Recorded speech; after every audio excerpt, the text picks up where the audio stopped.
up, everybody? It's fine. I'm kind of washed out because the sun's behind me. I probably need to switch. I'm gonna be on the other side. I'll sit over here just a minute. You want the light to be on the other side, yeah. Okay, throw the hat on.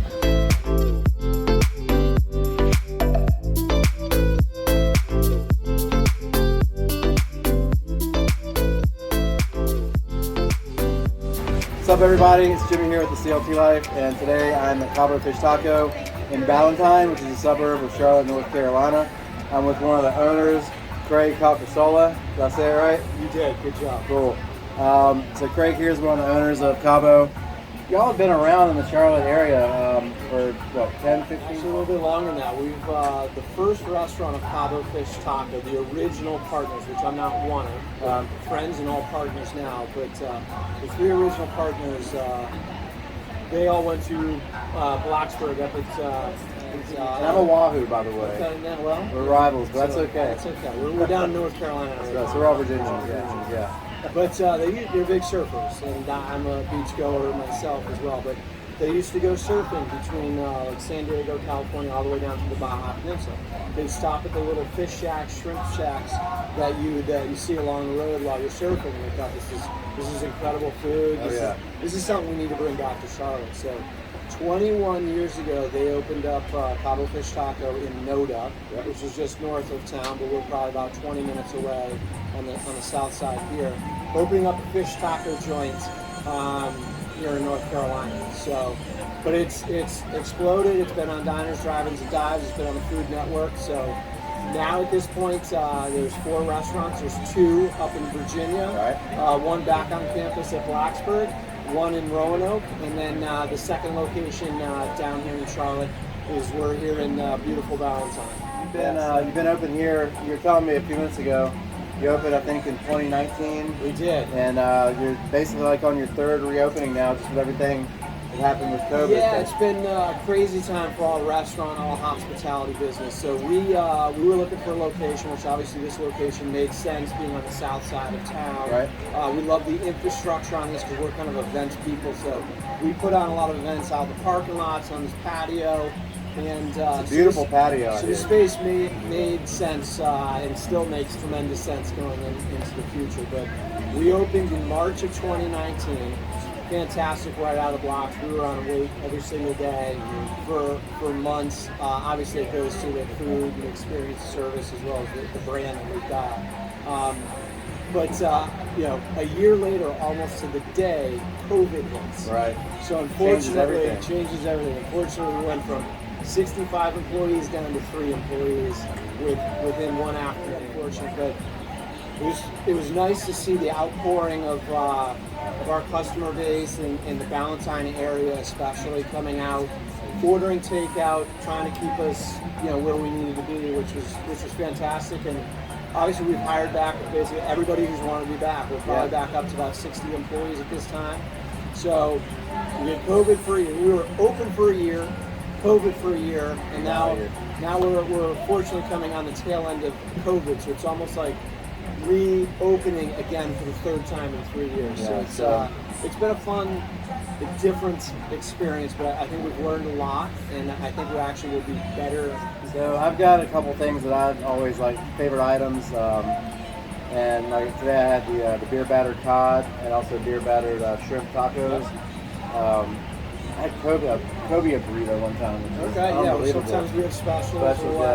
So what are your most popular? Most popular certainly is the barbecue mahi-mahi. That's what was on diners, drive-ins, and dives with Food Network. Guy Fieri, he was there. I think it was on like the first season, one of the first few episodes. So it was literally like kind of day one. First taco put Triple D on the map, pretty much. I mean, you could say that, I guess. The Guy Fieri, if you're watching this, he's been fairly successful since. But so is Cabo Fish Taco. Of course.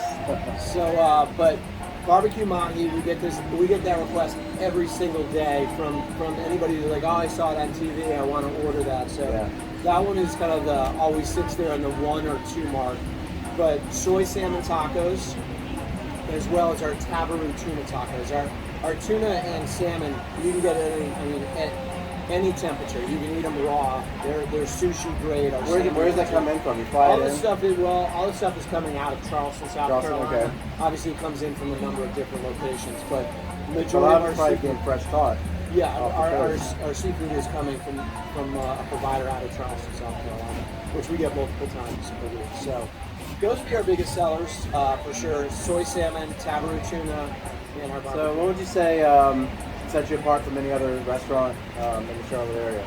Well, I think obviously us being in this marketplace for plus years, there's only a handful of restaurants that have that kind of longevity in this market.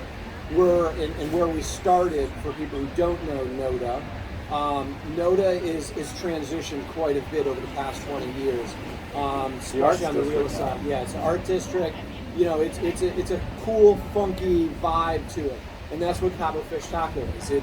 It's artistic. It's for everybody. It's for Wells Fargo corporate people to anybody else having a good time or family. It's all of the above. We welcome everybody, and it's definitely got that kind of authentic, kind of funky beach Mexican vibe to it. So I think we kind of when you think of Cabo Fish Taco, you think of great food, fun environment, but it's even though there is 4 locations, it's homegrown, like it's authentic, and I think in a lot of marketplaces it just kind of feels a little too cookie cutter where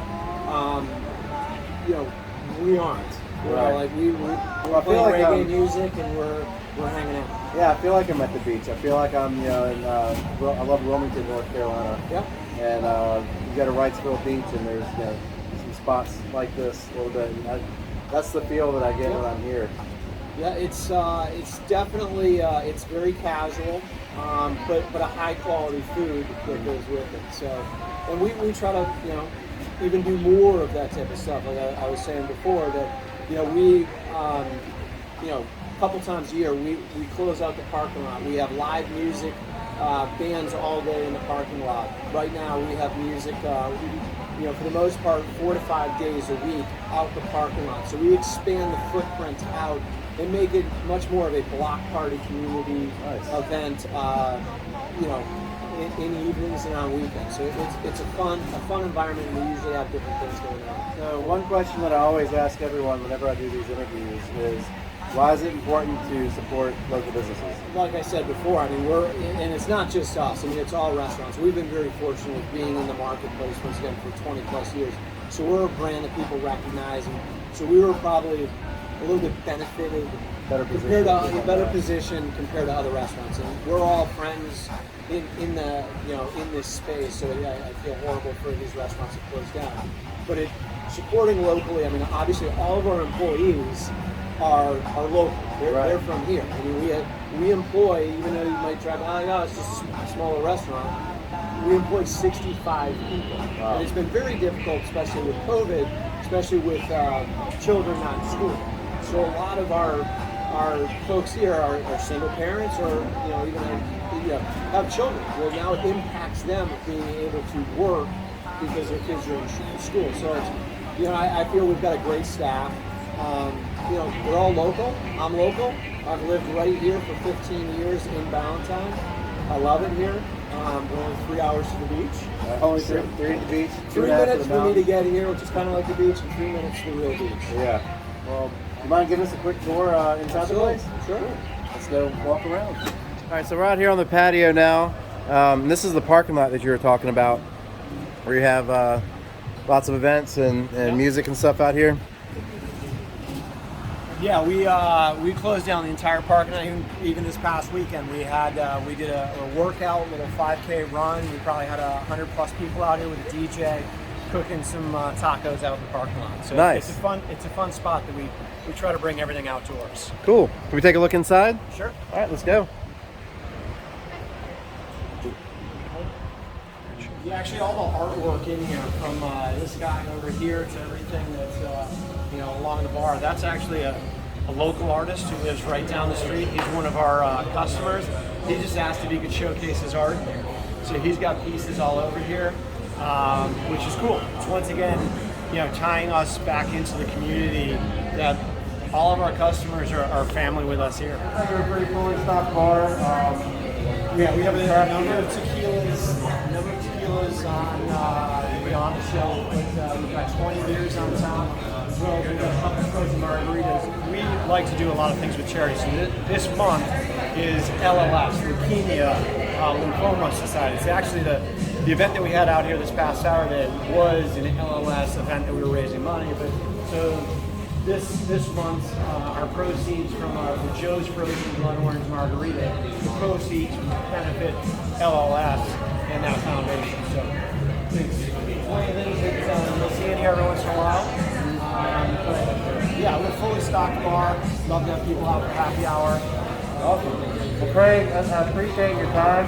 Thank you so much for spending a few minutes with us to tell us a little bit more about Cabo Fish Taco. Thanks for taking a few minutes to watch this video.